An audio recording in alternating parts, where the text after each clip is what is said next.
এই মুহূর্তে যে খবরের দিকে নজর রাখবো, ওসমান হাদি খুনের ঘটনায় ধৃত আরো এক বাংলাদেশের ছাত্র নেতা ওসমান হাদিকে খুনের ঘটনায় ধৃত আরো এক ফিলিপ সাংমাকে গ্রেফতার করেছে এসটিএফ। আমার সঙ্গে রৌনক রয়েছে, কথা বলবো রৌনকের সঙ্গে। রৌনক, জানতে চাইবো, এর আগে আমরা দেখেছিলাম যে দুই অভিযুক্তকে গ্রেফতার করা হয়েছিল, অর্থাৎ ফয়সাল আর আলমগীর হোসেনকে গ্রেফতার করা হয়েছিল। এই ফিলিপ সাংমা কে, কিভাবে গ্রেফতার এবং এই খুনে, হাদি খুনে তার কি ভূমিকা ছিল?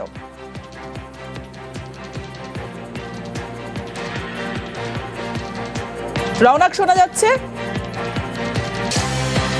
কথা বলবো রৌনকের সঙ্গে। তার আগে আরো একবার জানিয়ে রাখি, বাংলাদেশের ছাত্র নেতা ওসমান হাদিকে খুনের ঘটনায় ধৃত আরো এক।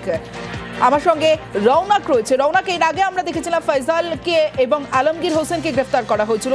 এই ফিলিপ সাংমাকে কোথা থেকে, কিভাবে গ্রেফতার, এবং ফিলিপ সাংমা কে এবং এই হাদি খুনের ঘটনায় তার কি ভূমিকা ছিল?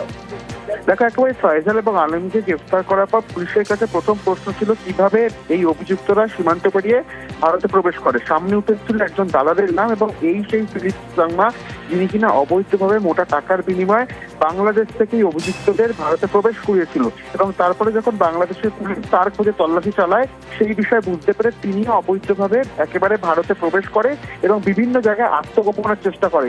দুই অভিযুক্তকে জিজ্ঞাসাবাদের পর এই বাংলাদেশি নাগরিক ফিলিপ সাংমাকে আজ ভোরবেলা শান্তিপুর বাইপাস সংলগ্ন এলাকা থেকে রাজ্য পুলিশের স্পেশাল টাস্কফোর্স গ্রেফতার করে। ইতিমধ্যে তাকে আদালতে পেশ করা হয়েছে। তাকে নিজেদের হেফাজতে নিয়ে তদন্ত করতে চাইছে পুলিশ, এবং জানতে চাইছে যে যখন অভিযুক্তরা এখানে ছিল তাদের পেছনে আরো কেউ ছিল কিনা, বা এখানে তারা যখন ছিল তাদেরকে কোনোভাবে অর্থ দিয়ে অন্য কোনো ব্যক্তি সাহায্য করছিল কিনা, আরো একাধিক জন কিন্তু ইতিমধ্যে পুলিশের নজরে রয়েছে। রৌনক, একটা বিষয় জানতে চাইবো যে আমরা এর আগের দিনই দেখিয়েছিলাম যে মেঘালয় সীমান্ত দিয়ে অনুপ্রবেশ করেছিল ভারতে এই ফয়সাল আলমগীরেরা। তাদেরকে তো গ্রেফতার করেছে এসটিএফ আগেই। তাদের জিজ্ঞাসাবাদে কি এই ফিলিপ সাংমার নাম উঠে আসে? দেখো, একেবারেই তাদেরকে জিজ্ঞাসাবাদ করাতেই এই ফিলিপ সাংমার নাম উঠে আসে, এবং শুধু এই ফয়সাল আলমগীর নয়, এরকম একাধিক বাংলাদেশি নাগরিককে তিনি অবৈধভাবে মোটা টাকার বিনিময় এই হালুয়াঘাট সীমান্ত থেকে মেঘালয়ে প্রবেশ করান এবং ভারতে বিভিন্ন জায়গায় তিনি শেল্টার দেন। এই বিষয়টি কিন্তু রাজ্য পুলিশের এসটিএফ এর হাতে উঠে এসেছে, এবং শুধু তাই নয়, তিনি নিজে একজন বাংলাদেশের নাগরিক। বাংলাদেশের পুলিশ যখন তার খোঁজে তল্লাশি চালায়, ঠিক সেই মুহূর্তেই তিনিও কিন্তু ভারতে এসে আত্মগোপন করে।